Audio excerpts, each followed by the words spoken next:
Welcome to another episode of Turning Coal into Diamonds.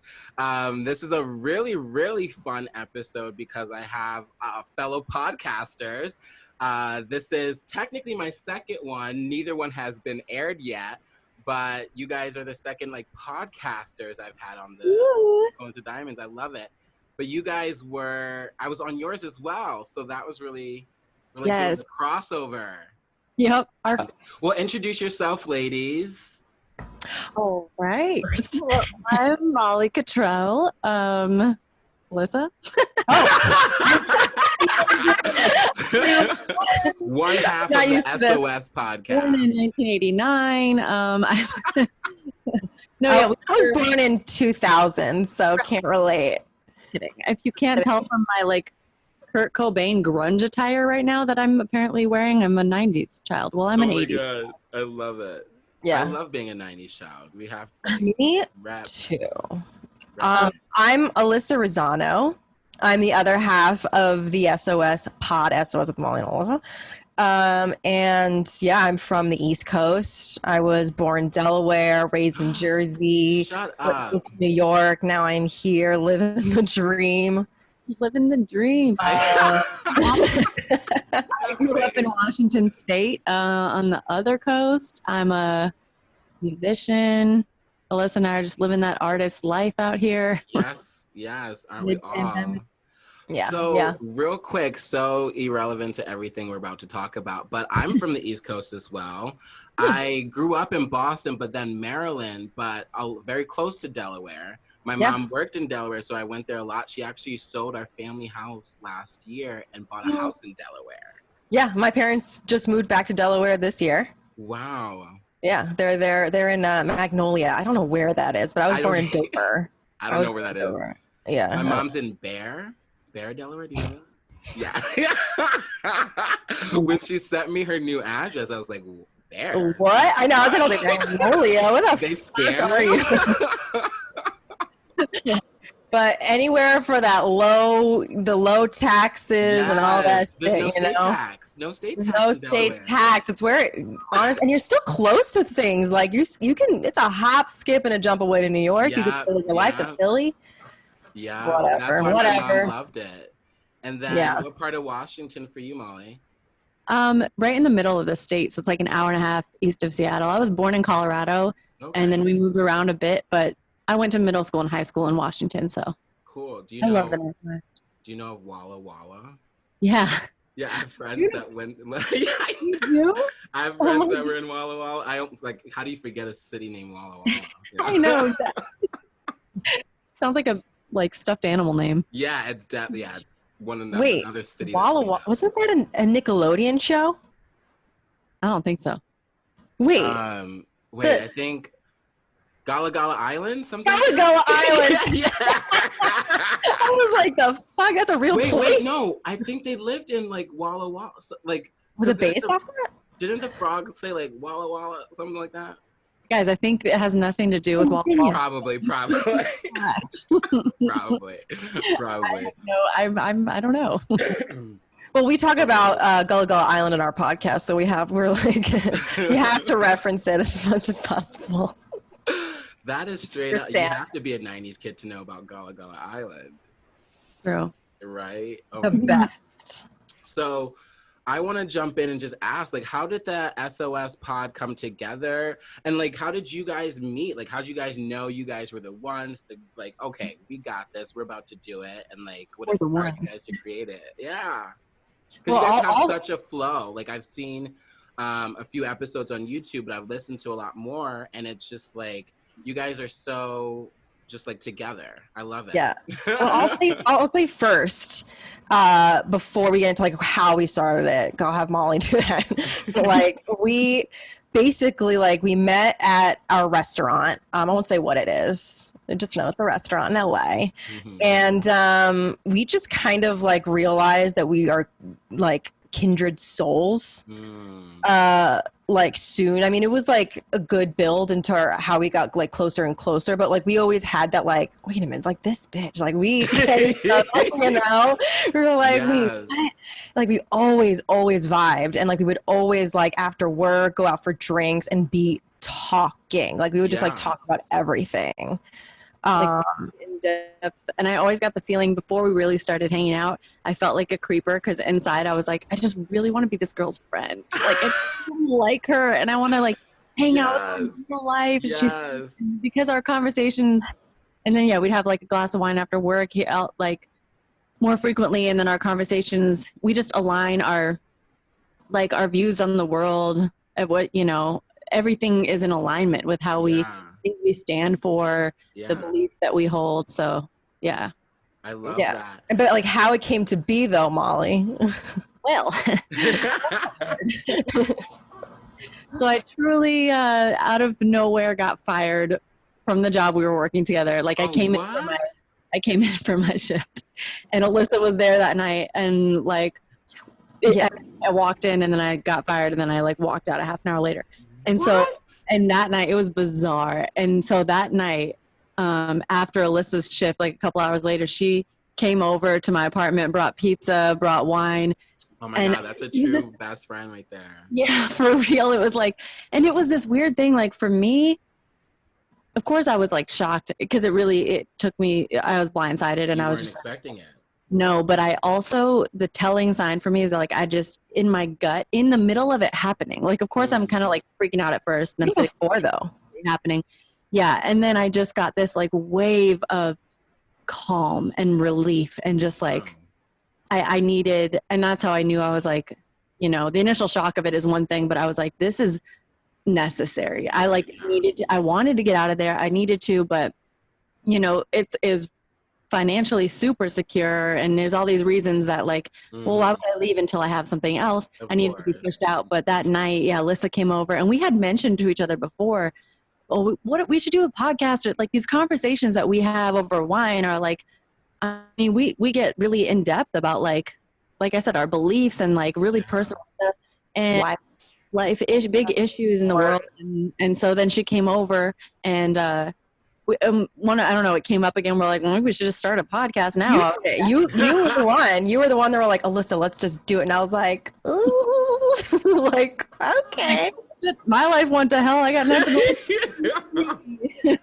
But I remember it was like very quickly, we had mentioned it in passing, but you're just like, it's one of those things like, oh, it'd be great to do this one day. And then we have our lives that continue on and we're busy. And then it honestly took me getting fired and then like us looking at each other and being like, why not? Like, why not? So it's kind of a Cole moment that led to. I was like, that really sounds like a total Cole moment. And one of the things that I love about having you guys on is that kind of seems like you guys have a similar theme to your podcast as well, and like an SOS moment. Do you think is that what kind of created or sparked that idea? Yeah. Absolutely. I mean, it was like that moment with Molly, but it was also just knowing that we, we're artists. We work in the service industry. We are with people. We work with people that are mostly, we work in LA. I worked in the restaurant industry in New York. Like these people are mostly artists, right? For sure. That this is a job that's feeding into their actual dream. Yeah, so like you're just around people that are living in Cole moments, that are living in whatever you want to call, they're living in this kind of purgatory of not knowing like when your big break is going to be, if it will ever be. Do you believe in yourself? You're being demeaned. You're being being underpaid. Like it's just never-ending source of, inspiration for us in general. Just wanting to bring those stories to the forefront. Completely. And I love that too, because like I'm like, I hear that and it's like, I think some people think that there is like this, you just know, but it is like you have these trial and errors and these things that happen, and it's like you just have to trust yourself and keep going. And I think that's what we all are like, everybody experiences that, you see some of the like glitz and the glam of it all, but like you don't see like some people like overnight success, and that's really never the case, right? Right. And it's like nothing just falls into anyone's lap. Do a sex tape. Yeah, right. Which is always on the table, especially now. Especially now. Getting like, should I just do an OnlyFans? Well, I guess it's time to really disappoint my parents. Here we are. I'm a full stereotype now. One of those things that like I learned from that, just from us turning that moment of me getting fired into like an opportunity for us together. I learned that even more so that like nothing just falls into your lap. Like we always had the capacity to start this. We could have started this when we were working together. But the thing is, it's like, what I hope to have learned from that is so that in the future, what I learned from getting fired and having it kick me into gear is so that next time I don't have to have that push, because I'm aware that like, oh, if I were pushed right now, what would I achieve? Yeah.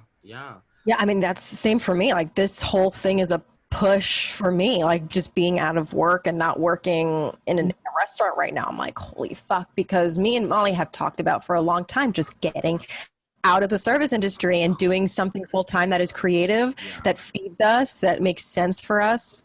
And not to say too, like the people working in the service industry, they're amazing, capable people. And there's nothing that I'm not like looking down on people doing it in general, but like, I think if anything, it's the people that come to service, like the ones that we're treating, that I think treat us like, because I worked in the service industry myself, and like I loved it, honestly. I love meeting new people. I'm a comedian. I love like just like I've met some crazy amazing people, but what it sucks about it is when people come in and think that you're their little bitch for whatever time frame. It's like, no, that you're not paying me for like to just like turn your life around in this 20 minutes or whatever you're here for. Like you have to also be a nice person to receive nice work, you know what I mean? Like, and you know, like a lot of the people, of course I'm biased because I'm an artist, and we worked with these people in these industries that we've worked in, but truly some of the most genuine hearted and intelligent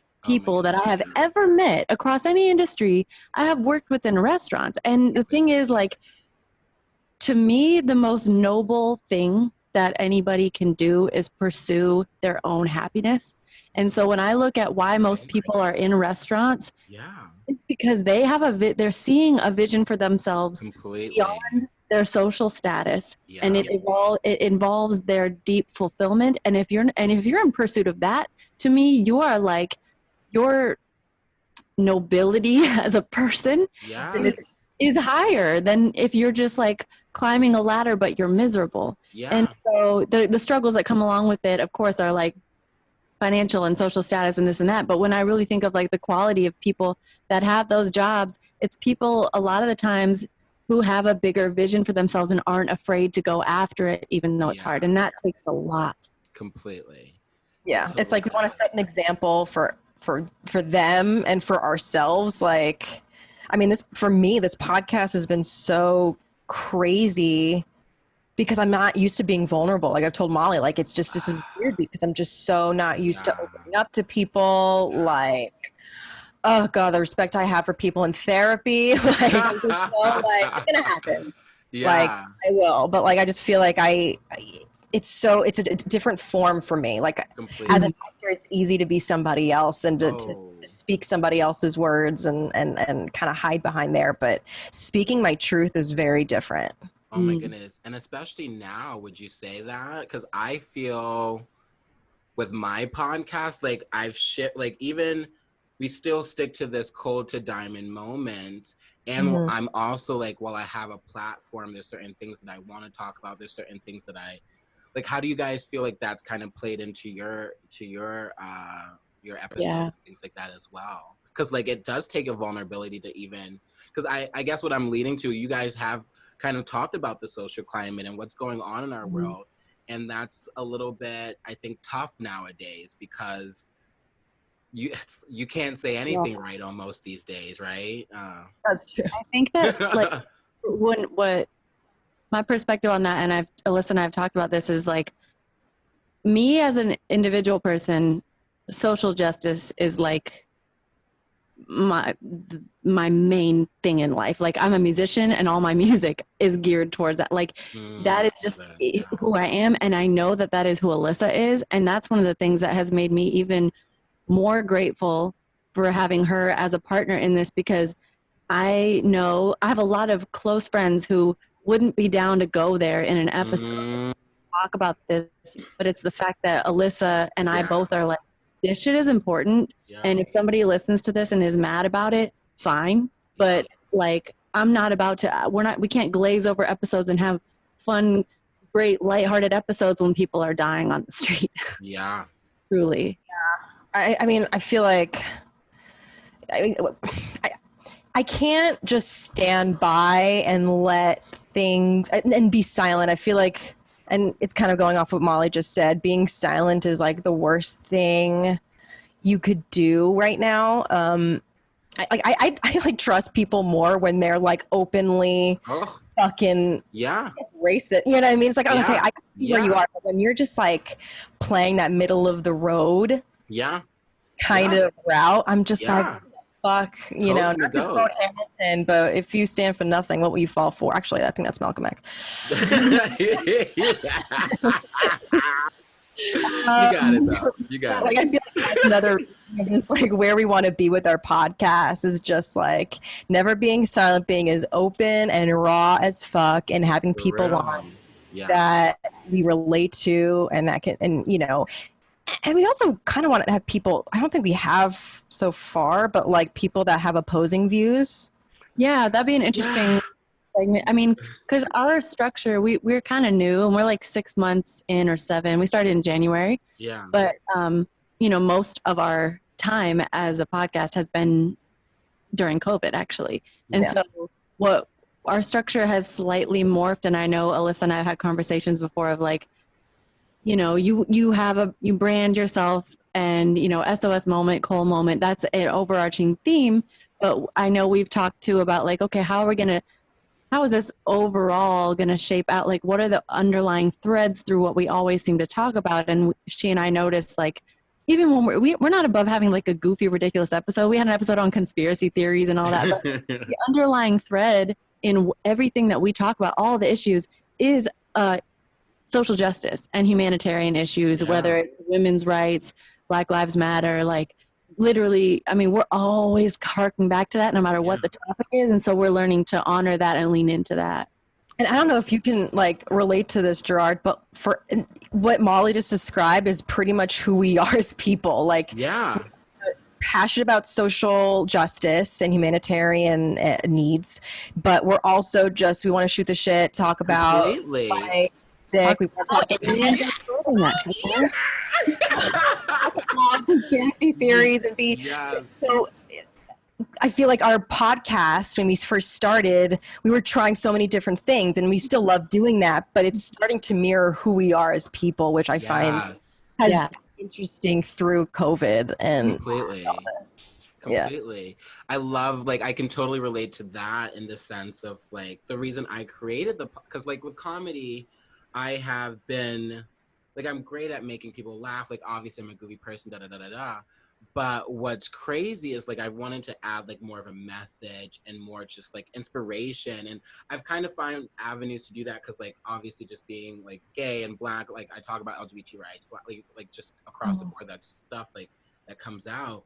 But like the podcast, I'm like, I'm like so with it slowly becoming more of who I am as a person. And that's why I've been falling in love with it even more so than like, I don't want to say more so than comedy because I can't wait to start performing, but this is the way that I've been able to give myself as well without being on a stage. Cause I'm like, I ain't doing this stuff. Like, you know, I think sometimes as artists, especially when you start out and you have your goal in mind, like for me, I'm like, I'm a singer, I'm a musician, and I'm a creative person in general. Like I love photography and I love design and all this, but I'm a musician. And while that is the forefront of, that is the truth, what I've learned is I used to think that if I give too much attention to the other creative things, my music will suffer. And what I've learned as I've grown up, like in LA so far, is that, when I start focusing and giving to the other creative things about me, like my photography or my graphic design in this podcast, I actually don't lose time for my music. It fuels it. And so what you're saying, Gerard, is like, this is actually, you are having the opportunity to express yourself this way, and it's probably going to feed into your comedy career as opposed to take away from it. No, without a doubt. Yeah. I mean, I've just like, sometimes I've listened to episodes and be like, oh, I can turn that into a joke. Even just those little things. Right. Like now I'm getting more material that I can use to go take it to the shows. Mm-hmm. Exactly. Yeah. I know. It's like, And so when people would ask me, I'm so sorry. no, go for it. Go. I said when people would ask me about like, how's it going with the podcast when we first started, I'd be like, my first instinct was to say, it's so nice to have creative control over something for once in my life. And and it was a statement that I'd say, and I realized I never really processed that, like, you know, as an actor, at least, I feel like, Molly, you know, you can have I mean, I guess I could write myself something, but I've never had that confidence. You write a monologue and stand up and say it? Like, you need other people involved. Yeah, I've just been, it's also the auditioning, you know, you're just like, I'm always auditioning. Like, it's just my fucking life. And it's just audition to an audition to an audition. It's like what to say and what to wear and what to. Yeah. Exactly. And now this opportunity has given me a voice and given me a way to be open with not only like our listeners, but with people in my life. Yeah. Mm-hmm.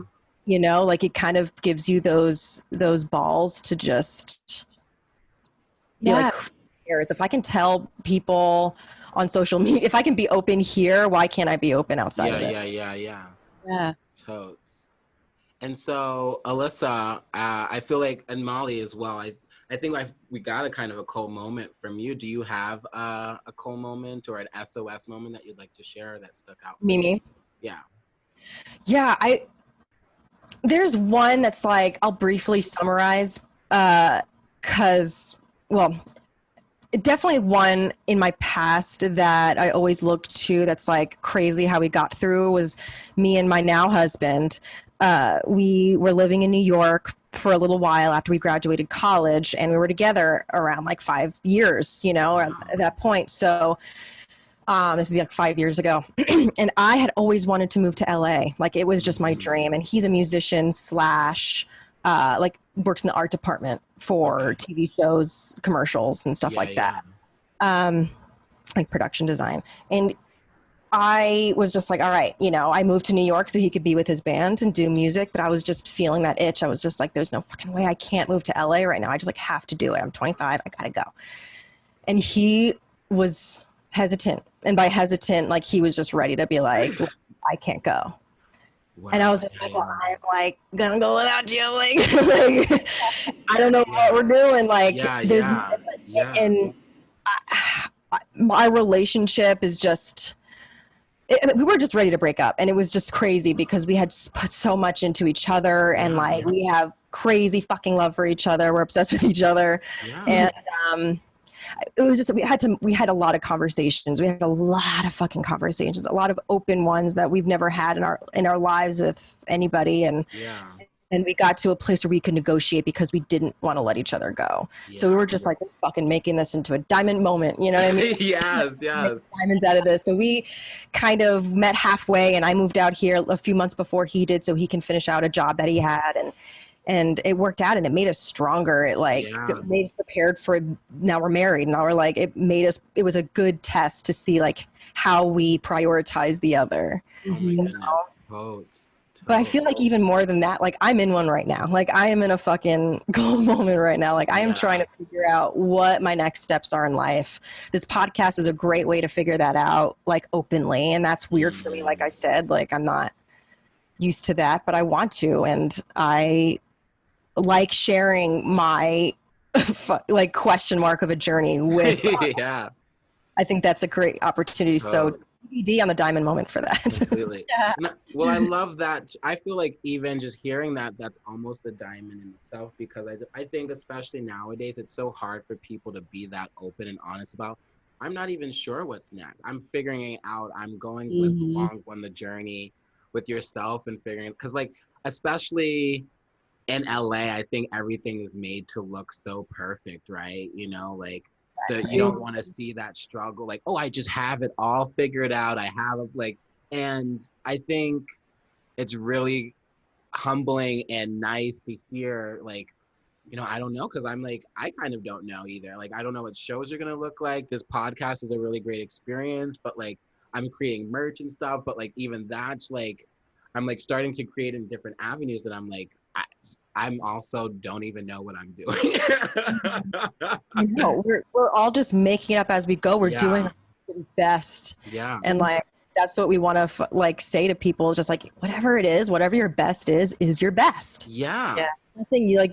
There's nothing to compare with other people. There's nothing Inspiring stories that we hear from people, super successful people that you read about an interview in a magazine or you see, and honestly, the most charming stories, why everyone's so enthralled with their stories, is because usually it's like, I didn't know what the hell I was doing. I was whatever age and I got this and I started doing this and I didn't really know anything about it. But then and then you're Steve Jobs.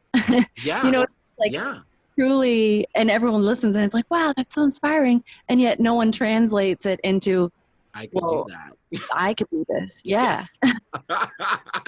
Completely. It just ends there with like, wow, they're such an incredible person. And it's like, no, literally anybody has the ability to pursue something they want, even if they have limited knowledge of it, because how do you get the best teacher is experience. Completely. And I think something that I don't know if it was me or my guest, but like we're all doing the best that we can with what we know. And you just have to trust that and know that, you know what I mean? And it's like, I have something like a hashtag that I found on Instagram that's really been inspiring me is do it scared. And it sounds so stupid, but it's like, it's just do it scared. Like be scared, be nervous, don't know what you're doing, but then just do it, you know, just have all those stuff be true, but still be in action, you know? Right. The goal is to like eliminate, oh, sorry. No, I was gonna say like it makes you like you're not afraid of being afraid. It's like it's owning that and destigmatizing that. Like you have that anxiety. Completely. Yeah. If your goal is to eliminate fear, you're never gonna get there because that's a human emotion. But the thing is, there's I think it was Amy Poehler actually. Some quote she said, "I believe great people do things before they are ready," and that's one of my favorite. I've thought about that in the years since I read that, and I was like, you know what though? Like even my greatest moments that I'm the most proud of, and I'm not like a Oprah, you know what I mean? Like, but the things that I look back at and I'm like, wow, I did that. When I really look at what the circumstances were in my life when I was doing that, I wasn't by quote unquote ready. I didn't know what I was doing and I was doing it. And then I look back and I'm proud of that. And so I like, it's the same kind of quote that you just said, Gerard, but it's like, you're going to be afraid. But if you're going to do something great, you got to do it before you're ready. Cause the secret is no one's ever ready. Right. Yeah. Even when you think you're ready, like you get a door slammed in your face and then you're like, oh, now I can't handle rejection or I can't step, you know, it's like right now it's such a huge test to, I mean, not just artists, to anybody, but to keep you on your toes and be open to change. Yeah. I totally love that. And just to start wrapping things up, is there anything that I haven't asked that you guys would like to share or talk about real fast? Not real fast, but. Oh, God, I mean. 2 seconds? Do you have it? Make it quick, ladies. Well, I think because we just got off an interview with an amazing person. Her name is Brooke Ishibashi. She's a really talented actress, but she is a co-organizer of this grassroots campaign called Be an Arts Hero. And now that we have another platform, I just want to shout this out as much as possible. It's called Be an Arts Hero. It's at Be an Arts Hero on Instagram and beanartshero.com. But basically what they do is kind of shed light on how much the arts and culture I guess community or arts and culture has brought, how much money it's brought to our economy. It's like crazy, like $177 billion. Oh, wow. And it's like the least respected, but least funded. Oh, wow. Yeah. Like over agriculture, over transportation, all of it. Like it makes more money, but it's the least supported. Yeah. So basically they campaign, they call senators, they call representatives, they reach out to other people, celebrities to kind of bring light to this and ask for change. They have a bunch of asks. And they're like the actual, well, as far as she knows, and I don't know it. So there's a lot of foundations that are trying to raise funding for the arts, but usually, you know, it's like, this is for theater. This is a funding for musicians. This is a funding for museums, like arts and culture. But they are as you know, she said she believes they're the only ones doing a full umbrella, because if you get a little bit of asking from this community and this community and this community, even Congress is like, who do we choose? Or like, what do you really want? We need to all be a united front, and they're uniting all realms of artists and culture, and like consolidating it. She said they have 5 asks that they're going to Congress with. They're very specific about it, and it's just like a very organized, and it's getting big press. It's getting a lot of celebrities that are actually promoting it. And so I would really want people to go to Be an Arts Hero and check it out, because it's very relevant to our conversation here too. So toast. It is the most unfunded for sure. It's like self-made, if that. So much knowledge. Wow, I almost knocked over my whole mic. So many stats and knowledge about like the arts in our economy brings in more money than all of transportation. That's including all the airlines, the buses, literally all of transportation. Damn. Yeah, and she says like the airlines got this $1 billion loan or like bailout, but the arts community got fucking pennies. Wow. But like the arts community brings in so much more. Like we're just we're looked down on because it's, like she said, I think like frou-frou. It's nothing. It's luxury when. Yeah. Bitch, you know you're on Netflix right now enjoying that. Exactly. Come on. You know what I mean? Like, let's be real. Let's definitely be real, for sure. Yeah, be an arts hero. I love that. And then just quickly, last question. Oh, I'm about that quickly. I don't. I'm like, why am I keep saying quickly? But I let you guys know that we have a little special question that we ask each guest, and it's we've all heard the quote, "Be the change you wish to see." What is the change that you guys wish to see, and how are you really going to be that as well? No, it's a deal. Go? Yeah, go for it. Oh gosh, this is loaded, but like, so my Libra ass. I love it. One of my best is a Libra. Go back and forth all the time, you know, like of what I really want in the world. Like, is it world peace? I don't know. Yeah. Like, I go back and forth because I just feel like, is it possible to be peaceful and like want love, but also demand change? I don't know. It's like, how do I get there? How do I want empathy, but I also want to scream in a racist person's face? Like, how do I, you know what I mean? Like, I really want to relate to those kind of people that are holding back a lot of progress right now. I want to relate to them. But at the end of the day, in my head, I'm just thinking like, you don't care about people that don't live like you or look like you. And that creeps me out. It's me out, and there's like a wall there for me. So what I want in the world is empathy, for sure. I just try to see if I can get there one day at a time. Yeah. Like, I want more empathy. I want more vibrancy, more color, more confidence, more self-deprecation, more bravery, and more Rihanna. Like, yes,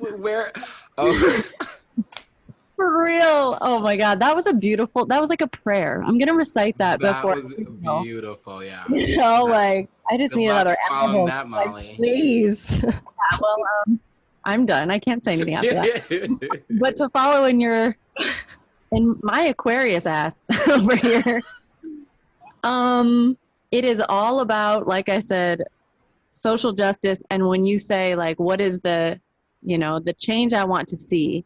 And my biggest passion in the world is music, but it ties in with that. And so honestly, I want, and I don't know if this is possible, I want racism exterminated. Like, I want people to evolve. Here it is. Really, our species is clearly not evolved enough to understand that doesn't mean shit. And so I get really heated about this stuff, and I will dive into conversations with people that I love, with the knowledge that it could damage a relationship, because I'm like, that is the biggest change I want to see in the world. And like, if I can grow up to be Jane Elliott, that is my like a white woman, I can't grow up to be a black person. So here, like, I think that like as a white person, Not it's yet. I identify though. But like I think that the role I want to see, I know racism isn't going to be eliminated by the time I die, but what I do want to see is the white people acknowledging how big, how massive of a role we have in getting rid of this, because white fragility needs to burn in hell, and people need to accept that, like, I'm not saying your life has been good, but your skin color has given you privileges that other people don't have. Maybe your life was shit. Maybe, like, it's just the most basic shit that I will never stop screaming about on my social media, writing about in my songs. Like, I'm getting on a fucking soapbox on your podcast right now, but I'm just like, I love I can't not. So that's the change I want to see. Molly, I want to say that was so inspiring to me, because I on the first episode that I asked this, it was just me, and I asked myself the question. And I didn't even, like, it's still loaded, and I knew I was going to ask myself the question. It's my question. And I was like, it's so funny because I didn't even. Yeah, I know. Wow. So unexpected. But I like just saying what I want is racism to end. Like, just clean point blanks, like, no if, ands, and buts. And that's so true for me. That, like, I did, like, I want us all to be our best selves, so I'll be my best self, you know, like, green drink every morning, and just, like, trying to, like, really just better myself so that other people do that for themselves. Because I do think, like, when we're really taking care of our mental capacity and getting rid of the traumas and just being authentic, vulnerable, all this stuff, like, the natural effect is to start caring about other people, to start opening, like, just, like, opening your viewpoints to, like, oh, wait, this is affecting other people too, or you know what I mean? Yeah. But, like, literally just, I want fucking racism to end. And honestly, like, it is, like, the most boiled down version of it, because it actually affects, obviously we all know this, but, like, it affects every single aspect of our life. If you're like, well, I don't care about race, I care about education, I care about the prison system, I care about the arts, I care about everything is tied to it. And all of our self-worth, whether you think you're better because you're lighter or you think you're whatever it is, everything comes down to that. And so I really like baseline, like, racism needs to be gone, and I think a lot of things would seemingly magically get better. Amen. Drop the mic, or I'll just and Rihanna. And oh my goodness. Album. I mean, what do we have to do? Well, was that for Rihanna? Is that what you said? Yeah, like, what do we have to do for another Rihanna music? I know. What do you want me to do? I will do what you want. What's funny, when you said that, I can't remember exactly what, but somebody posted a picture of somebody that looked just like Rihanna, and, like, Rihanna commented on that picture as, like she was a fan, and was like, where's the new album? And it was like, yes, because, like, everybody's asking her, where is the new album? Listen, bitch is busy creating, like, 10 more income streams. She's I know Fenty is like it. I get it, but, like, yeah. But it's like, come on, be in the studio too. She's got it. She's got it ready to go. She's got it right. I'm sure.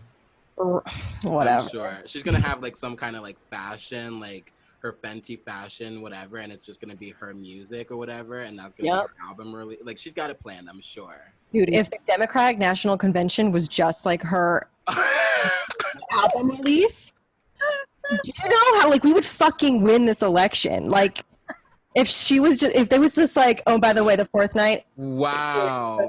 Like, wow. That is just like Trump. I don't remember what was said earlier, but that actually is the biggest factor of 2020. What if she held her, leveraged her, if she literally came out and was like, if everybody votes for Biden, I will release my album November. Like, truly though, what would actually happen? Beyonce has another one too. Like, oh my God. Oh shit. Her birthday's coming up. Her birthday is coming up. September 4th is around the corner. Virgo. Yeah. Virgo season. Is it Virgo season right now? I think so. We're creeping in because I know my friend's birthday, August 26th, is a Virgo. He's a Virgo. Yeah. So we're creeping in there. Yeah. I feel the shift.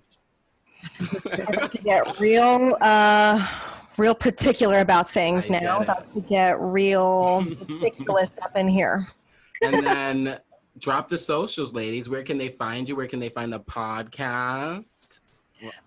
At the SOS Pod on Twitter and Instagram. Our Twitter is like piss poor, so but don't expect, we're still working on it. But our Instagram is alive and well. They are so cute on it. At SOS with Molly and Alyssa. That is fairly new, like a few months now has been with YouTube, right? Yeah. I don't know what time it is. I don't know what year it is. Yeah. Drop a follow. Drop a subscription. Drop us something. Oh, God. Alyssa, your personal Instagram? Oh, at Alissa Raz, ALISSARAZZ. God, I'm such a mess right now. I'm shy.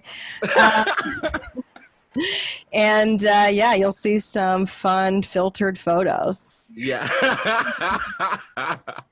They're all gorgeous. I love all of their pictures and all of them. So I die over her photos every day. I'm like, oh, I'm sorry, what? Yeah. Well, mine is at Molly Cottrell, Cottrell. Obviously, the SOS Pod. I want your listeners to come listen to you on our podcast for your episode. Yes. So follow us on Instagram and you'll see when Gerard's episode drops. But listen to all of their episodes because they really are. Especially the Going Rogue is so fun. Thank you. Yeah. That's where we want to like do whatever the fuck we want. Yeah, you know? I loved it. The Going Rogue is such a good idea. I was like, yes, bitches. So here for it. For having us on. This is our first time being interviewed, and yay! How was it? It was good. I was like, easy. Yeah, it's easy when you're talking to someone who gets it, and like, you know, it's right. Yeah, it's fun. Goes by fast.